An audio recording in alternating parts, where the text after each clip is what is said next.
केवल कुछ साधना से, केवल कुछ शब्द से, केवल कुछ धारणा से बहुत कुछ हो सकता है। लेकिन बात क्या है, कोई व्यक्ति ये मानने के लिए तैयार नहीं होगा कि इतनी सी साधना करेंगे तो इतना बड़ा लक्ष्यांक हम पार कर पाएंगे। क्योंकि हर एक व्यक्ति को नए नए शब्द चाहिए। जिस तरह से जीवन में अलग अलग प्रकार की नई नई वस्तु चाहिए, नए नए विषय चाहिए, जो वो भुगत रहा है, जिनका वो उपभोग कर रहा है, उसमें भी अलग अलग प्रकार की वैरायटियां चाहिए। एक से काम नहीं चलेगा। यहाँ जो आज भुगता है कल पुराना हो जाएगा, फिर से नया, फिर से नया। उसी तरह से अध्यात्म में भी होगा। शब्द नए चाहिए,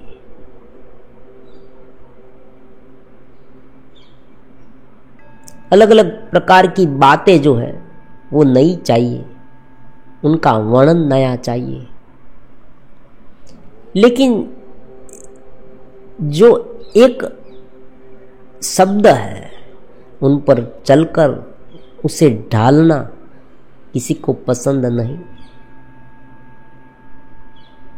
इसलिए साधना नहीं हो पा रही, इसलिए हमारा वास्तविक विकास नहीं हो पा रहा।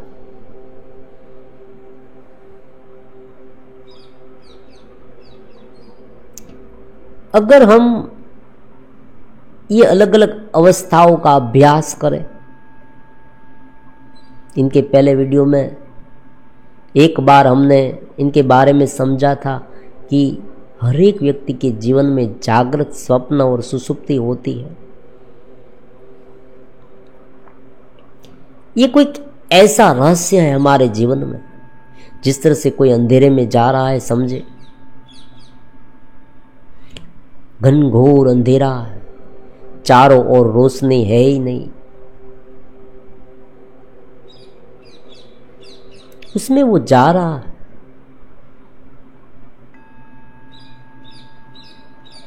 बीच बीच में बहुत सारे पत्थर आ जाते हैं, कहीं गड्ढा है वहां गिर जाता है, उसे चोट लगती है। और ऐसा नहीं, कहीं कहीं जगह पर छोटा सा दीपक मिल जाता है उसे, और उनकी रोशनी में वो ये मान लेता है कि सब कुछ यहां पर मिल गया। जो विषय, जो उनकी पसंदगी की चीज है वो वहां पर उसे मिल गई। जो उसने सोच रखा था, जो आशाएं रखी थी, वो वहां थोड़ी बहुत फलीभूत हो गई, तो उसे ये मालूम होने लगता है कि अब सब कुछ मिल गया, बस यही मेरा जीवन है। तो इस तरह से तुम अंधेरी गली में दूर दूर जा रहे हो, कहीं पर कुछ पता भी नहीं चलता कि यहां क्या है। लेकिन इसमें अगर कोई ऐसी रोशनी, ऐसा प्रकाश, ऐसी चित्रमंतता मिल जाए कि सारे संशय छट जाए,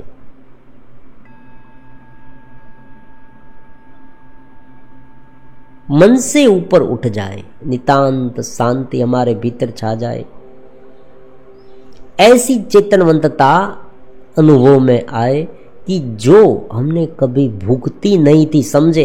इसलिए हम कल्पना नहीं कर सकते। बार बार लोग हमें पूछते हैं कि क्या होता है उसमें। बचपन से इसी साधना से जुड़ा, लेकिन ये नवीनतम आयाम का जो प्रकटीकरण हुआ, एक बात तो पता चल गई इनसे मुझे कि ये अनुभव है ना, वो पिछले सभी अनुभवों से अलग प्रकार का है। हम जैसा मानते हैं वैसा यहां नहीं है। ये अवस्था ही कुछ अलग है।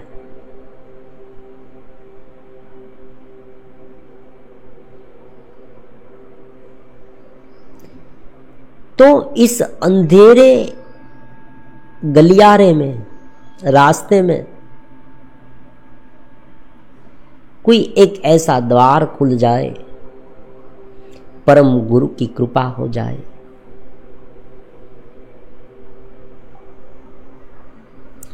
और वो चेतनवंतता प्रकट हो जाए, वो भीतर होते हुए भी हमें मालूम नहीं होती। यही बात बहुत ही नवीनतम है। हम उनके माध्यम से सब कर रहे हैं, समझे। कोई भी क्रिया ऐसी नहीं है कि जो उनके बिना हो पाए। लिखना है, बोलना है, सोचना है, देखना है, ये सब उनके माध्यम से हो रहा है, लेकिन हम उसे ही नहीं पहचान पाते। उसे ही तुरीय कहते हैं, उसे ही चेतस का आयाम कहते हैं। इसे विकसित करना ही हमारा ध्येय है, क्योंकि सारे प्रश्न वहां ही छट सकते हैं। जब तक स्वरूपानुभूति, हमारे स्वरूप की अनुभूति नहीं हुई, बोध नहीं हुआ, हमने नहीं जाना अपने आप को, तब तक ये सब चलता रहेगा। जिस तरह से एक बड़ा महल है, उनके सारे दरवाजे बंद हैं, महल में सब कुछ है, अलग अलग प्रकार का भोग सामग्री, सभी प्रकार की भोग सामग्री यहाँ है, लेकिन महल से बाहर निकलना वर्जित है। सारे दरवाजे लॉक कर दिए गए हैं, कहीं पर से भी नहीं निकल सकता कोई। अंदर सब कोई इधर उधर भटक रहे हैं। कोई कहता है यहाँ बहुत अच्छा लगता है, वो वहाँ बैठता है, उस कमरे में बैठता है। फिर कोई ये कहता है कि भाई ये कमरा छोड़ दो, बगल वाले कमरे में तो वहाँ रहता हूँ, मुझे बहुत वहाँ अच्छा लगता है, वो वहाँ जाता है। उस कमरे में रहते हैं 2-3 दिन, फिर मन भर जाता है, क्योंकि हमें इनसे बाहर निकलना है, देखना है, हमें उनका अनुभव करना है, बाहर निकलकर मुक्ति का अनुभव, फ्रीडम का अनुभव करना है।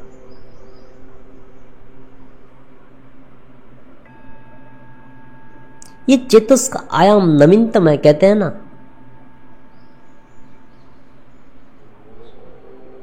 लेकिन सारे दरवाजे बंद है, बिल्कुल लॉक है।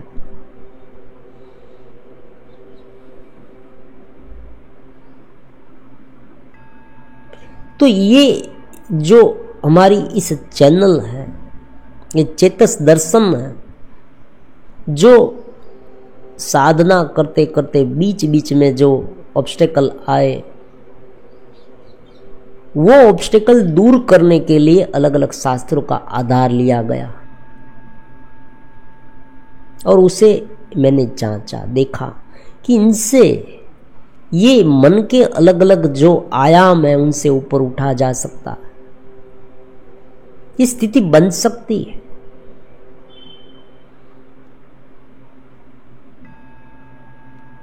चेतस का आयाम निरंतर आनंद का आयाम है।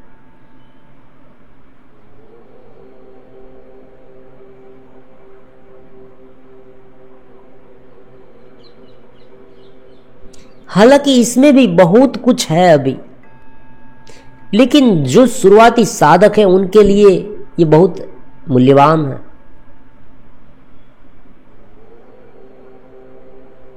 इतना इशारा काफी है, यहाँ कुछ ज्यादा वर्णन नहीं करना है।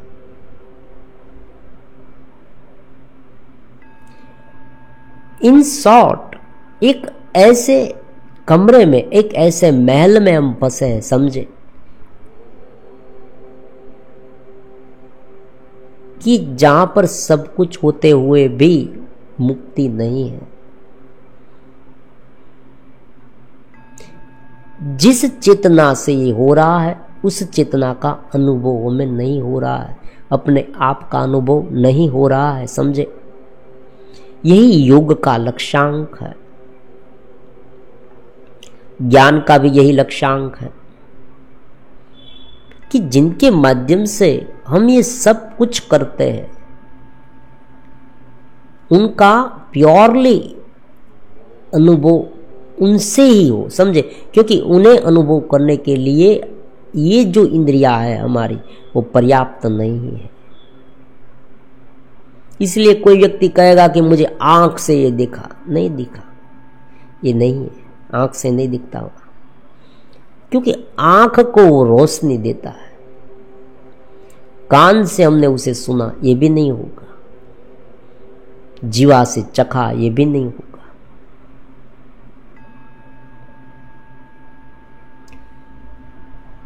इन सब का जो साक्षी है, जो इन सब का प्रमुखगत जो मेन चेतस है, उनके माध्यम से ये जो अनुभव में आ रहा है, उनका स्वयं का अनुभव वो स्वयं कर सकता है। ये बात है। गहरी नींद को किसने जाना, समझे। गहरी नींद को किसने जाना। गहरी नींद को हमने ही जाना है, किसी और ने नहीं जाना। तो कुछ छोटे छोटे उपायों से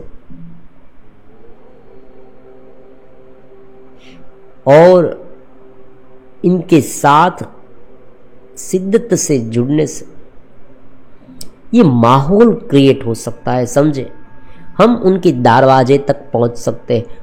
जिस तरह से इस महल में हम घूम रहे हैं, हमें ये भी नहीं पता कि उनका दरवाजा कहाँ है बाहर निकलने का, और कोई व्यक्ति हमें वहां खड़ा कर दे कि भाई देखो ये दरवाजा है ना, यहां से बाहर निकला जा सकता है, लेकिन तुम्हें ये खोलना पड़ेगा। तो व्यक्ति को कम से कम इतना पता चल जाएगा कि ये दरवाजा, ये हमें खोलना है।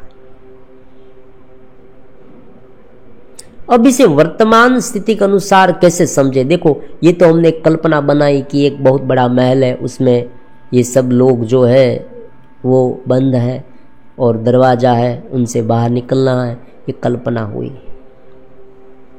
लेकिन वास्तविक रूप में जो हम जीवन जी रहे हाल में, प्रेजेंट में, उन्हें उनके साथ कैसे कंपेयर करें। क्या हम वास्तव में किस तरह से फंसे, ये समझे। अब देखो, ये जो हमारा पूरा जो शरीर है, मन है, स्मृतियां है, वृत्तियां है, उनके बारे में अनेक बार इसी चैनल में हमने चर्चाएं की है, और ये रोज का मामला है। लेकिन शब्द जो है उसे हम पकड़ते नहीं, प्रॉब्लम से होता है। शब्द को पकड़ना बहुत जरूरी है, और शब्द का जो शब्द है उनका इफेक्ट होना बहुत महत्वपूर्ण है। वरना क्या होगा, सभी बड़ा बड़ा ज्ञान भी, मुझे आत्मज्ञान हो गया कंप्लीट, लेकिन उस शब्द को वास्तविक रूप में कैसे समझे, ये बहुत महत्वपूर्ण होता है।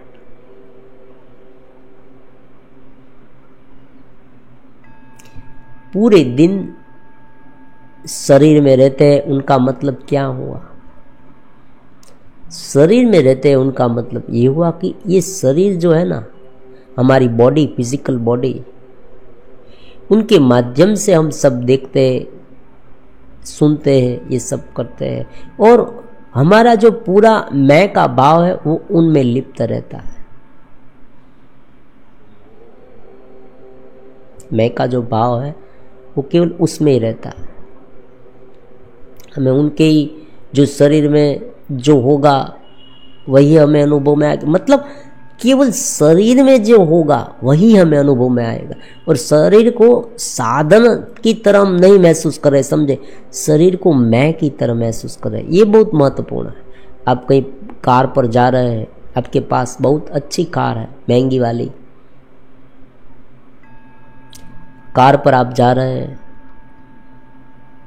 तो उस कार में आप बैठे हैं, लेकिन आप ये जानते हैं ये कार जो है वो एक साधन है, वो मुझे वहाँ तक पहुँचाएगा।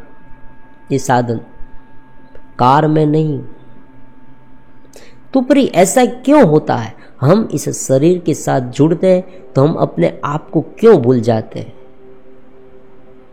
उनका कारण ये है कि ये जो पूरा ढांचा हमारा है शरीर का, मस्तिष्क का, जिसमें वर्तमान कर्म की स्मृतियाँ, मतलब जो हमने आज काम किया पुराने समय में, वो सब कुछ वृत्ति स्मृति सब कुछ यहाँ पर मस्तिष्क में है। उसे चलाने वाला जो हमारा शरीर है पूरा, चेतन मंत बॉडी, उनके साथ अटैच है, बहुत ही अटैच है, जुड़ा हुआ है। लेकिन मस्तिष्क के जो अलग अलग सोच है, जो पॉजिटिव नेगेटिव, आप जो कहे आज के विज्ञान के रूप में कहे कि भाई उसे ईर्ष्या है, उसमें तनाव है, उसमें डिप्रेशन है, उसमें भय है, चिंता है, हताशा है, जो सब कुछ है ना, वो इस डिब्बे में है, इतने से डिब्बे में सब कुछ है, स्मृति में। और जो उन्हें चलाने वाला, मतलब उनके साथ जो अटैच हो गया है पूरी तरह से, वो अपना स्वरूप इसलिए भूल गया है कि वो जैसे ही वो अपने स्वरूप में जाए, उनसे पहले उसे ये शरीर की संवेदनाएं पकड़ लेती है। समझे? ये जल्दी जल्दी होता है, इसलिए वो भूल गया है। ये बात बहुत ही सूक्ष्म है, आपको लगभग कहीं पर भी सुनने को नहीं मिलेगी। ये बहुत सूक्ष्मतर बात है, ये अनुभव से पता चलेगी। देखिए, इनके लिए हम एक बहुत सुंदर सा एग्जाम्पल लेते हैं। एक फैन है, अगर आपने फैन को बहुत उनकी स्पीड बढ़ा दी तो आपको ये लगेगा कि ये जो उनके जो अलग अलग पंख है वो एक हो गए, पूरा चक्र हो गया, आपको यही लगेगा। वास्तव में उनके 3 पंख होते हैं, लेकिन दिखेगा क्या? एक पंख, जैसे एक ही पहिया है वो घूम रहा है। तो यहां भी ये होगा, चेतना मन से घिरी। मान लीजिए मन से पहले घिरी, फिर एक सोच उत्पन्न हुई, वो सोच को वो अनुभव कर रही है, फिर शरीर का अनुभव कर रही है। अब उनमें थोड़ी सी बीच में जगह है, लेकिन वो इतनी कम है कि जैसे ही वो जगह अभी बनी है दोनों सोच के बीच, संवेदना के बीच, तो तुरंत दूसरी सोच प्रकट हो जाती है। हम अपने मन को कभी खाली नहीं होने देते, हम अपने मन को कभी शांत नहीं होने देते। हम अपने मन के साथ, अपने अस्तित्व के साथ कभी रहते ही नहीं। हम केवल ही केवल कोई ना कोई विचारों में रहते हैं, खोए रहते हैं। हम ठीक तरह से जो हमारे सामने है उसे भुगतते भी नहीं। ये बात बहुत नवीन है और ये चौंकाने वाली बात है कि हमारे सामने जो है उसे हम भुगतते नहीं हैं। आज मान लीजिए थाली में परोसा गया है सब कुछ खाना, लेकिन हमारा ध्यान खाने में नहीं है, कहीं पर और है। और जब हम वहां पहुंचते हैं तब हमारा ध्यान इनसे कुछ और दिशा में है। तो सबसे पहले हमें ये समझना होगा, यह समझ बहुत जरूरी होती है ज्ञान में। ज्ञान में ऐसी बात नहीं है कि तुम ये एक जगह पर बैठो, ये करते रहो, ऐसी बात नहीं। क्योंकि अगर व्यक्ति ये करता रहेगा तो भी उन्हें उनका जो मीनिंग है वो समझ में नहीं आएगा। वो मीनिंग समझ में कब आएगा? जब वो मन को कंप्लीटली भूल जाएगा ये करते करते, तब उसे ज्ञान प्रकट होगा, तब उसे ये समझ में आएगा। और ये बात में बहुत देर लग सकती है इसमें। और बीच में अगर कोई साधक जो है वो अगर ये न कर पाया और बीच में ही रुक गया तो क्या होगा? उसे आपने सौंपा कि तुम्हें इस तरह से ध्यान, इस तरह से ये मंत्र जाप है, इस तरह से करते रहना है, उन्हें कोई समझ नहीं दी गई तो वो करते रहेगा। लेकिन फिर क्या होगा? उनके मन में अलग अलग विचार तो है ही, बहुत स्वाभाविक बात है। इस जगत के अलग अलग विचार है उनमें, दुनियावी सोच। तो वो एक टाइम टेबल बना लेगा कि भाई मुझे आधे घंटे ये करना है, फिर बाद में मैं जगत के इस विचारों में पढ़ूंगा, मतलब ये भोगूंगा, ये सब कार्य करूंगा, ये भावी आयोजन करूंगा, उसने मुझे ये कहा है तो अब मैं उसे क्या जवाब दूं, ये सोचूंगा। कोई नई आशा उसने बांध रखी है तो उनके बारे में सोचता रहेगा, और कहीं नहीं तो पिछले समय में जो कुछ घटित हुआ है उनके साथ उनके बारे में सोचता रहेगा, कोई नवीन स्वप्न देखता रहेगा। ये सब अलग अलग प्रकार के जो विवर्त है, जो माइंड का वेवरिंग माइंड जिसे हम कहते हैं, चलित चित्त, उनके बारे में बहुत बारीकी से समझेंगे कि जो जो विचार हम में आ रहे हैं वो कौन कौन से होते हैं, बहुत बारीकी से उनका अभ्यास करेंगे। जिस तरह से हमने इनके पहले वीडियो में चेतन एक होते हुए भी उनकी अलग अलग अवस्थाओं के बारे में समझा था। पहले जो है, पहली चेतना जो है तमस चेतना, फिर द्रव्य चेतना, फिर भोक्ता चेतना, और मनुष्य में कर्ता भोक्ता और शुद्ध चेतना हो सकती है। कर्ता भोक्ता चेतना और शुद्ध चेतना संभावना है, इसमें पूरा जगत आ गया, पूरा जगत इसमें आ गया है।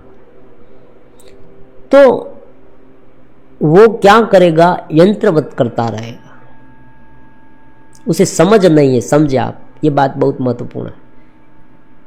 अगर समझ आ गई और ये करेगा तो बेहतरीन हो जाएगा। समझ आ गई, मंत्र जाप जो करना चाहता है वो भी साधक हमसे मिले, उनको भी एक ट्रिक बताई जाएगी।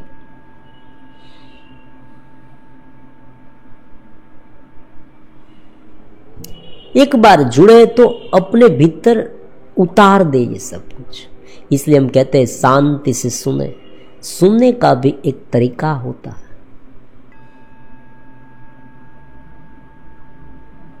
अपने में आने दे। तो ये जो मन क्या करेगा, कुछ समय तक वो एकाग्र होगा, फिर से वो अलग अलग प्रकार के वेवरिंग माइंड में चला जाएगा। तो जो बात बननी चाहिए वो नहीं बनेगी और हमें बोध नहीं होगा। समझे? तो इस तरह से ये चक्कर है, इस तरह से ये महल है। ये महल का जो एग्जाम्पल दिया, उनका हूबहू जो बात हमारे जीवन में घटित हो रही है वो कुछ ऐसी है। आप देखें, बचपन में जब कोई छोटा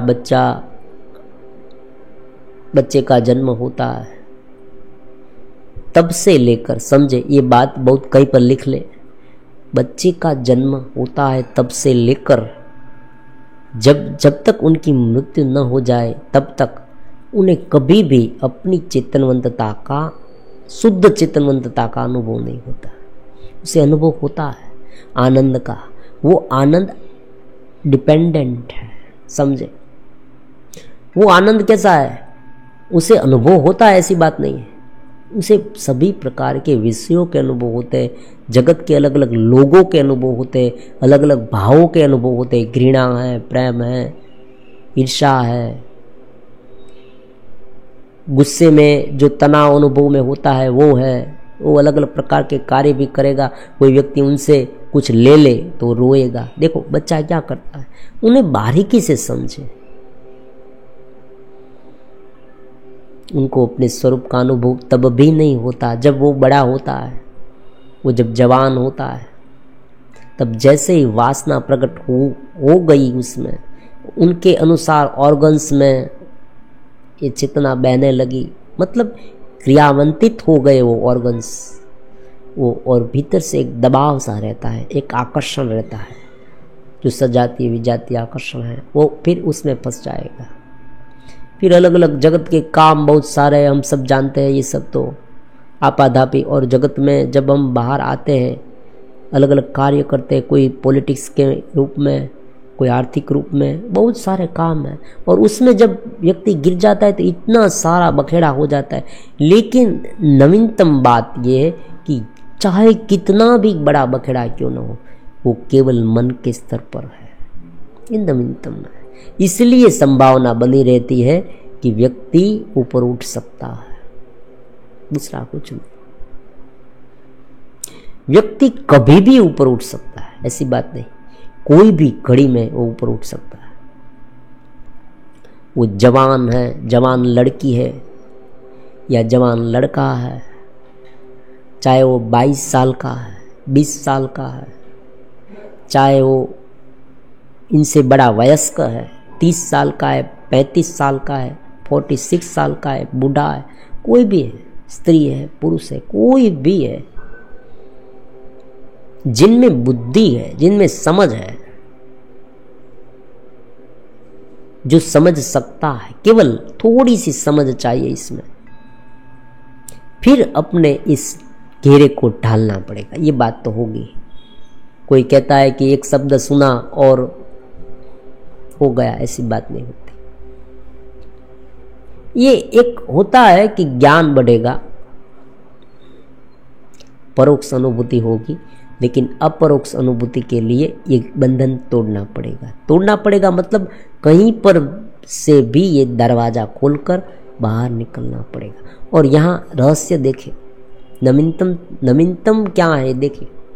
जब व्यक्ति, ये अनुभव से कहते हैं, जब व्यक्ति ऊपर उठ जाता है, जब उनका एक अनुभव करता है, जब वो उस स्थिति में रहने लगता है, चित्त के आयाम में, तब ये जो है नीचे का वो कंप्लीटली अलग दिखता है। अलग मतलब क्या, उनका जो पूरा एहसास है वो बदल जाता है। फिर ये विषय को अलग रूप से देखेगा, उनमें एक सर्किट डेवलप हो जाएगी, उनमें एक डेवलपमेंट होगा। उनका शब्द से वर्णन करना बहुत मुश्किल है, इसलिए अलग अलग प्रकार के शब्द का इस्तेमाल करते हैं। उन्हें किस तरह से समझाए, ये बहुत मुश्किल है। अनुभव से भी ज़्यादा उनका वर्णन करना मुश्किल है, इसलिए हम सब कुछ साधक पर छोड़ देते हैं कि ये है मार्ग और ये है दरवाज़ा, ये है चाबी, आप खोलें।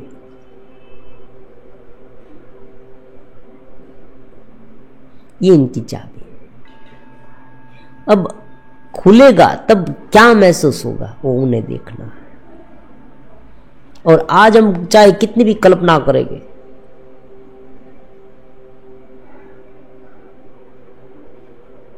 एक बार एक साधक ने मुझे प्रश्न पूछा था भी कि आपने कहा चेतनवंत का अनुभव हुआ, तो ये तो शरीरस्थ हो गया। देखो यहाँ कल्पना इसलिए कल्पना नहीं की जा सकती क्योंकि यहाँ पर हम कल्पना करेंगे उनकी, वो कैसे होगी, कैसा अनुभव होगा।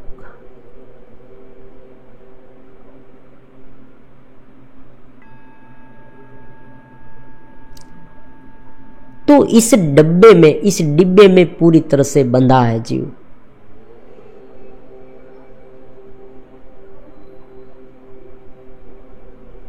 और हमारे लिए ये बहुत ही बड़ा खजाना है।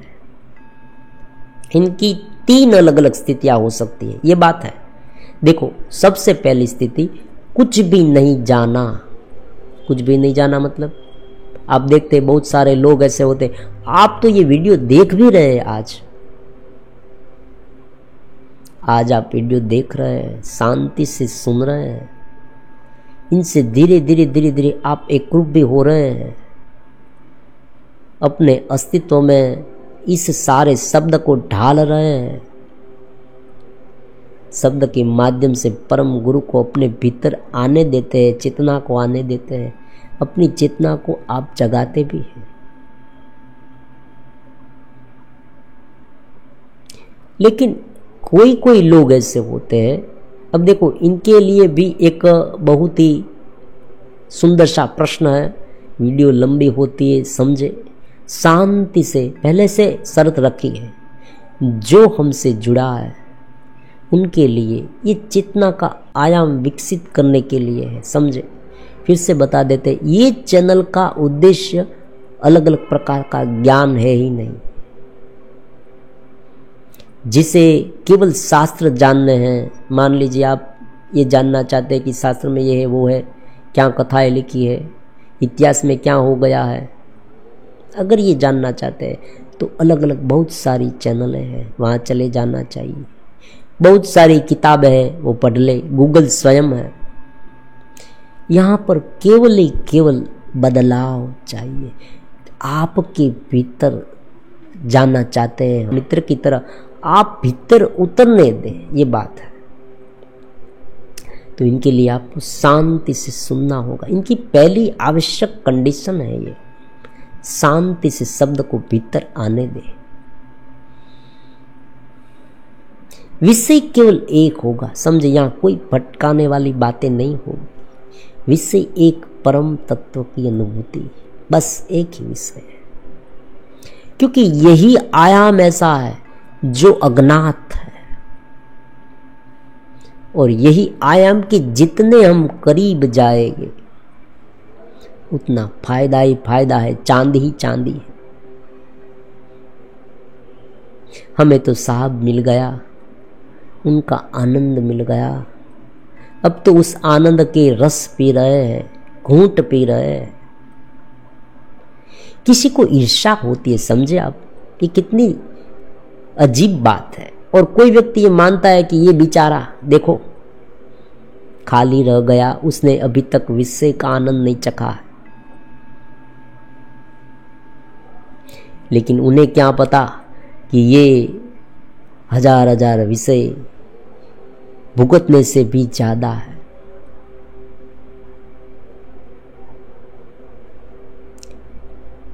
तो तीन अवस्था क्या क्या हो सकती है, समझे। एक अवस्था तो हमने समझ ली कि डिब्बे में पुर गए, बिल्कुल बंद हो गए। जिस तरह से ये पूरा महल है, हम इसे महल इसलिए कहते हैं कि थोड़े बहुत विषय यहाँ है, ऐसी बात नहीं है। भगवान ने थोड़े बहुत, देखो जो तोता है ना, तोता, उसे हम पिंजड़े में बंद कर देते हैं। जो व्यक्ति शौकीन होते हैं, पक्षियों को रखते हैं, हालांकि ये बहुत गलत बात है। किसी की फ्रीडम को छीनना अच्छा नहीं, लेकिन वो लोग उसे बंद कर देते हैं एक छोटे से पिंजड़े में। वो भी उसे हर रोज अलग अलग प्रकार के मिष्टान खिलाते हैं, समझे। कभी मिर्च खिलाई, कभी आम खिलाया, कभी कोई व्यंजन खिलाया जो उसे पसंद है, उसे सर्वाधिक पसंद है वो व्यंजन उसे खिलाता है। लेकिन उसे फ्रीडम नहीं देता, उड़ने नहीं देता, मुक्ति नहीं देता। यहां भी यही बात है। ये छोटे से इस डिब्बे में क्या क्या है, इस घेरे को सबसे पहले समझना है। बार बार ये कह रहा हूं, अपने स्थूल शरीर को समझना शुरू करे। सबसे पहले अपने प्रत्येक ऑर्गन को समझे। ये मेरे हाथ है, ये मेरे आँख है, ये मेरा कंप्लीटली ढांचा बाह्य है, ये मेरे साधन है, मैं उसे समझ पाता हूँ, मैं उसे देख पाता हूँ। फिर ये मेरे मन की वृत्ति है। जब भी दुख उत्पन्न हो तब भी समझ लेना, चाहे कितना भी दुख क्यों ना हो, समझ लेना है मन की वृत्ति है, ये माया है। ये उत्पन्न हुई नाश हुई, उत्पन्न हुई नाश हुई, वास्तव में मन में उत्पन्न हुई। तो एक स्थिति ऐसी हुई कि जो जीव पूरी तरह से उनमें बंद है, चेतना उसमें गिर गई है। उसे अलग अलग नाम दे सकते हैं आप। कुंडलिनी शक्ति सुषुप्त है, ये कह सकते हैं।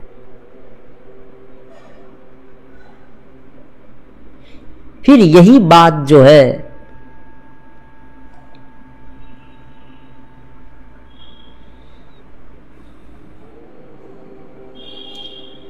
सुनते सुनते एक गहरी सांस ले,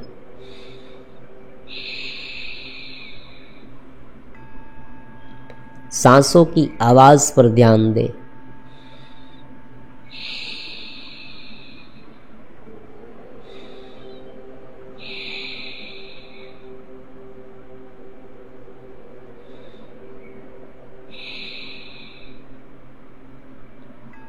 आपकी सांस और मेरी सांस दोनों चल रही है, समझे, उन्हें एक कर दे।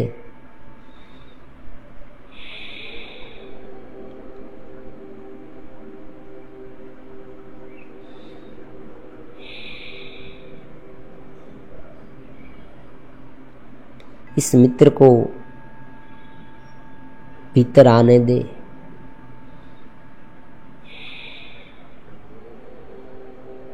आने दे भीतर, उनमें आपके हृदय में स्थान दे दे, समझे। फिर देखो अब ये जो है एक ऐसी अवस्था है कि जिसमें केवल ही केवल जो अगली पिछली स्मृतियों में घूम रहे हैं। ये क्या है अगली पिछली स्मृति? देखो कोई व्यक्ति सो गया है ना, वो सुबह उठेगा, रात को सब भूल जाता है। हो सकता है उन्हें कोई स्वप्न आया, वो स्वप्न में गिरा, स्वप्न ही देखने लगता है। फिर जैसे ही वो जागृत हो दूसरे दिन, जो उसने पहली रात को छोड़ा था, पिछली रात को, वही वो फिर से देखता है, फिर से सोचने लगता है। तो उसे अगली पिछली वृत्ति कहते हैं। जो अगली पिछली वृत्ति है वो फिर से आने वाली वृत्ति बन जाती है। स्मृति में शुरुआती जो भाग है वो ऐसा है कि जो चित्त के बिल्कुल नजीक है। जो आज हमने किया है वो कल भी हम यही करेंगे, परसों भी यही करेंगे। और जब तक उसमें बदलाव नहीं आएगा, जब तक हम संकल्प से, बुद्धि से उनमें विक्षिप्तता नहीं डालेंगे, उनमें खलेल नहीं डालेंगे, उसे दूर नहीं करेंगे, हमारी जो अलग समझ है ये ध्यान ज्ञान की वो नहीं डालेंगे, तब तक ये वैसे ही रहेगी। इसलिए आप देखें कोई व्यक्ति जो डिप्रेशन में गिर गया है ना, लंबे समय तक ऐसा ही रहेगा। आज जो सोचा है वो सोचता रहेगा। तो ये एक स्थिति हो गई। 3 स्थिति के बारे में हमने समझना। दूसरी स्थिति तो बहुत ऊंची है, हम समझते हैं चेतस के आयाम की। अब जो परिपूर्ण रूप से चेतस में विलीन न हो गया,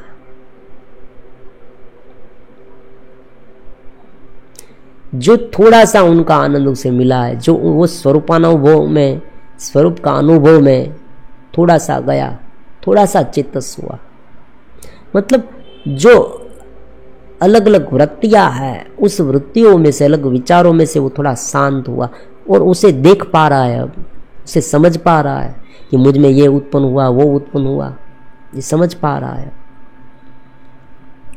तो ऐसा जो है वो मध्यम प्रकार का है।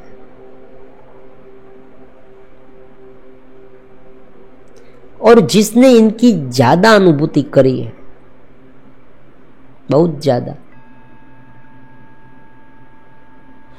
वो इस घेरे को भी अभिरंजित कर देगा। ये तीसरी बात महत्वपूर्ण है। और चौथी बात है वो तो निर्वाण है। एक बार इससे ऊपर उठ गया, ऊपर उठने के बाद उसने उनका अनुभव किया, फिर यही अनुभव को लेकर साथ में लेकर आता है अलग अलग घेरे में, तब वो जागृत होता है। उसे चेतस चित्त कहेंगे, चेतस मन कहेंगे, चेतस शरीर कहेंगे। फिर उनका जो शरीर है, मन है, बुद्धि है, वो चेतस हो जाएगी। इस स्थिति को शांति से समझना।